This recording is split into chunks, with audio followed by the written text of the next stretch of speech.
नमस्कार प्रेक्षकांनो. जवळची लोक समजून घेत नसतील तर खालील काही कारणे असू शकतात. नंबर 1. तुमच्या आयुष्यात असे काही दुःखद प्रसंग घडलेत का ज्याचा दुष्परिणाम तुमच्या जवळच्या नातेसंबंधावर होतोय? हा विचार करून पहा. नंबर 2. काही दिवसापूर्वी किंवा महिन्यापूर्वी तुम्हीसुद्धा त्या व्यक्तीला समजून घेतलं नव्हतं, असं काही घडलं काय ते आठवा. नंबर 3. तुमच्या हातून त्या व्यक्तीचा मनाविरुद्ध असं काही कृत्य घडलं आहे का याचा शोध घ्या. नंबर 4.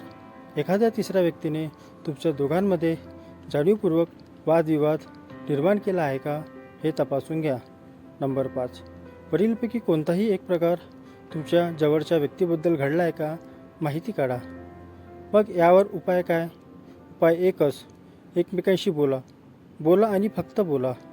जर ती व्यक्ती तुमच्या खरंच जवळची असेल तर ती नक्की वेळ देईल आणि टाळाटाळ करत असेल तर तुमच्याच वरीलपैकी कृत्यामुळे दुरावा वाढला असे समजा. अशावेळी शांत राहून प्रायश्चित करा.